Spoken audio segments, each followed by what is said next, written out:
Mula kay John Reps mga kapatid, no, China gustong butasin lahat ng PCG. Lahat na daw ng PCG vessels po para wala nang magbantay sa West Philippine Sea. Sabi rito mga tol, yan ang title China takot pala sa MDT. Yan Yan ang ating panonoorin ngayon at bibigyan natin to ng reaction video. Pero bago natin to simulan, huwag mong kalimutan mag-subscribe kay John Reps. Nakalagay po ang link sa ibaba. At kung bago ka pa lamang dito at trip mo yung mga ganitong klaseng reaction video and commentary, huwag mo rin kalimutan mag-subscribe, no? Click mo na rin ang notification bell para ma-notify ka pag may mga bago tayo reaction video tulad nito. Alright, so wag na natin patagalin pa. Panoorin na natin to mga tol. Tanggapin na natin yung offer ng US to provide escort ships, no? Palagay ko nga, kailangan na. Nung nakaraan, sinasabi ko, hayaan nyo yung AFP natin na gawin nila yung mga makakayan nila. No? Pero ngayon mukhang kailangan natin to. Lalo na ngayon wala nang bantay sa Escoda Shoal. Umalis na yung BRP Teresa Magbanwa. Sa pagbalik nun, kailangan natin ng escort ng US. Maubos na yung ating mga Coast Guard vessels. Tinatakot tayo. Tinatakot lahat na bansa katulad ng Vietnam, Malaysia, tayo, Indonesia. Pero hindi naman nila magagawa yan. Dahil sa atin, meron tayong Mutual Defense Treaty. So, takot rin sila. Yung BRP Sierra Madre, totally defenseless na yan, hindi nga nila pwede kunin Tama. Pinipigilan tayo mag-resupply. Dahil pag kunin nila yan, pwede ma-invoke natin yung Mutual Defense Treaty. So, actually, totoo yung sinasabi ni Antonio Carpio. Ang nagagawa lang ng China is pigilan ng mga supply dyan. Pero yung mismong BRP Sierra Madre na defenseless, no? Talagang wala nang laban yan. Pwede nga nilang hilahin at akyatin yan pero hindi nila magawa dahil alam nilang pwedeng ma-invoke doon ang Mutual Defense Treaty, which is kinakatakutan nila mga tol.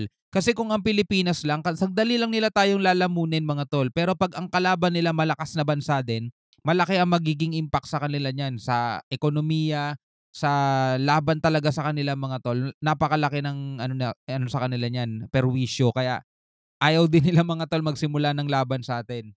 Yun ang problema nila. Pag, let's say, they conduct an armed attack, no? They will attack with arms yung BRP Teresa Magbanwa, and we will invoke the treaty. Hindi ayaw nila yan. The last thing that they want is to give the US an excuse to intervene. Dahil hindi pa nila kaya yung US Tama. Totally, pag nag-withdraw ang US, saka yung ibang bansa, yung allied forces ng US, walang babangga sa kanila, walang lalaban sa kanila, kaya nila lahat Tama. So ang humihinto sa kanila, yung US at saka yung UK, France, lahat yun. Because of that, napaka-importante yung arbitral award. Hindi nila masakop yung buong South China Sea dahil sa arbitral award. Tama. Dahil yung US at saka yung ibang bansa, UK, France, lalaban. So, yun. Importante, may arbitral award tayo. Dahil yun ang basihan ng US at saka other allied forces to stay and to prevent China from getting the entire South China Sea. Pag walang Mutual Defense Treaty, wala tayong alliance with the US, tapos ng boxing. Tama. Sa kanila na yung South China Sea. Sakop na nila yung West Philippine Sea. Walang lalaban sa kanila Wala. Sobrang laki nila kumpara. Halimbawa, Taiwan, Pilipinas, Malaysia, Vietnam. Malaki ang China mga tol. Oo, malaki. Kaya nga ito pinang-iingatan nila. Ayaw nilang bigyan ng excuse ang US na manghimasok dito o makipaggera sa kanila. Kaya ngayon puro talaga sila yung gray zone tactics ang ginagawa nila. Kaya nila lahat tayo China has the largest naval fleet in the world. Sila rin ang pinakamalaking Coast Guard fleet in the world. Sila rin pinakamalaking submarine force in the world. They have the largest standing army in the world. So, pag wala yung US, talo na lahat ng mga bansa dito sa South China Sea. Yeah. Vietnam, Malaysia, Brunei, Indonesia. Tapos ng boxing. So, ang sabi ko nga, hindi masakop ng China yung buong South China Sea dahil sa US and the allies of the US. No? Kasama na yung UK, France, kasama na dyan Japan, Australia, Germany, at saka kahit na yung Netherlands dumadaan din dyan, Canada. Mhm. So, dahil sa mga bansa na ito, hindi masakop ng China yung buong South China Sea. So, napaka-importante yung alliance natin. Pag wala yung alliance, tapos na.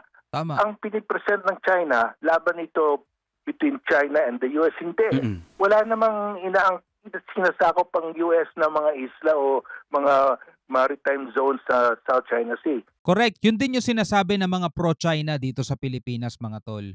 Diba, laban daw to ng US at ng China? Hindi.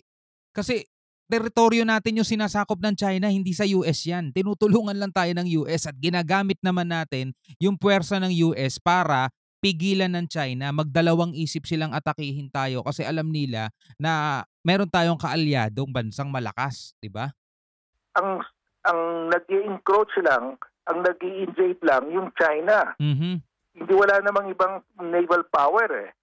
So, Opo. pero pinapalabas nila, away ito ng US at China at saka tayo kumakampi sa US. Hindi. Ang China ang nag-i-invade sa atin. Tama. Wala tayong magawa kundi lalaban dahil that's we are being threatened as a state. Our existence as a state is being threatened. Mhm. Wala tayong magagawa. Dapat i-depensahan natin yung ating mga isla at maritime zones. Kaya yung sinasabi ng China, yung pinang-mind brainwash nila sa atin, pawn daw tayo ng US, ginagamit lang daw tayo ng US. Paano tayo gagamitin ng US? Baka tayo gumagamit sa Amerika. 'Di ba? Tayo gumagamit sa puwersa nila kasi kung wala sila, mga tol, matagal na tayong pinalayas ng China rito sa West Philippine Sea kasi alam nilang wala tayong kakamping malakas na bansa at hindi natin sila kaya. 'Di ba? At yun nga yung pumipigil sa kanilang maging mas lalo pang agresibo o kaya beyond na dun sa pagiging agresibo nila. Kasi alam nila kapag talagang umatake sila sa atin, may invoke yung MDT. O, 'di ba? Yun ang ayaw nila, mga tol. Labanan natin sila sa arbitral tribunal. Kasi that's only between the Philippines and China. Wala na may ibang bansa, hindi naman sasama ang US doon. So doon natin labanan, makita nila na tayo lang nagluwalaman sa kanila.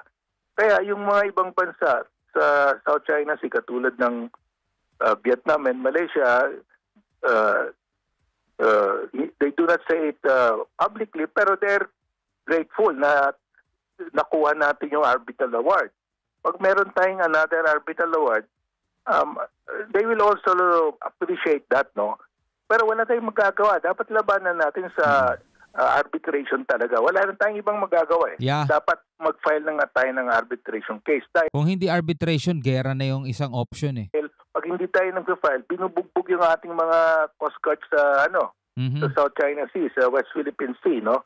So, pag nag-file tayo, tapos iraram pa rin, sisirain pa rin ng China yung ating mga coast guard, magagalit yung tribunal. Parang disrespecting the tribunal yan. Lalo sila matalo. Ganyan nangyari sa arbitration of 2013, no? Yung final natin 2013, ginawa ng China, tumayo sila ng mga artificial islands.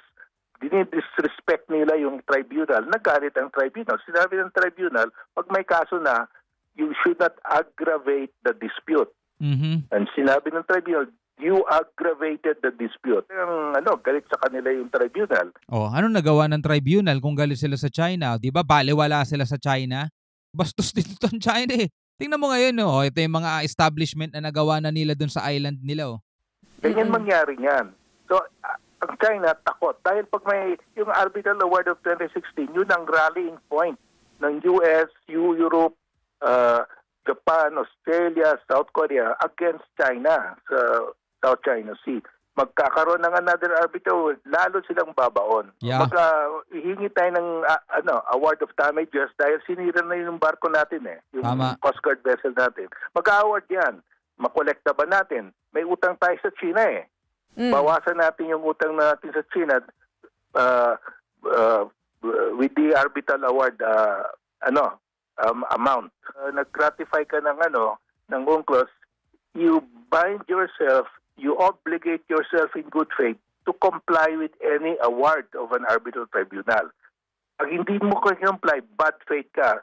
China, bad faith ever since dahil hindi sila nag-comply. Yeah. Nakalagay doon when they ratified it, they will abide by any decision of an arbitral tribunal. Hindi na kino-comply. Talagang bad faith sila. Yung Teresa Magbanua, yun ang pinakabagong Coast Guard vessel natin at saka pinakamalaki ng Coast Guard vessel natin. Bagong-bago yan. 2-year-old na yan. Hindi na nag-ground yan. Okay. In-station lang natin doon para bantayan yung Skoda Shoal dahil may plano ang China tayuan ng artificial island yung Skoda Shoal. Kulang ang ating mga Coast Guard vessels. Dalawa lang yung ating malaking Coast Guard vessels, Teresa Magbanua at saka BRP Meteora Aquino. Yun ang pinakabago natin, 97-footer yun Di sana yun muna ipinalit bago umalis yung Teresa Magbanua sa BRP sa Skoda Shoal. So ang plano ng China, sirain yung ating mga vessel. Konti lang yun, wala na tayong presence. Kaya binabangga nila, binubutasan nila yan It takes about 6 months to repair. So out of commission yan for 6 months. So ilan lang yan bubutasan nila, wala na tayong vessel. 6 months 6 months. So kung walang magiging kapalit mga tol ang BRP Teresa Magbanua sa Skoda Shoal, 6 months i-repair to mga tol. Kailangan talaga mapalitan agad yun. Kaya sabi ko, dapat pag i-resupply natin yung Teresa Magbanua, we will now accept the offer of US for escort. We cannot afford our Coast Guard vessels to be rammed again. Oo, bubutasin na naman nila. Kailangan nga talaga ng natin, ng escort na. Konti lang ang ating Coast Guard vessels. Tanggapin na natin yung offer ng US to provide escort ships, Alright mga kapatid, yan narinig natin mula kay former Associate Justice Antonio Carpio. Kailangan na nga talagang tanggapin na ng Pilipinas ang alok ng Amerika na mag-escort sa atin dahil talagang hindi natin kaya. Kung bubutasin ng China lahat ng barko natin mga tol, mauubusan tayo ng barko mga kapatid. Wala talaga. Mahina ang Pilipinas, tanggapin na natin yan. Anyway, bilang isang Pilipino, ano masasabi mo dito? Comment ka na lang sa ibaba. Hanggang sa muli, ako nga pala si Shobal D. Peace out.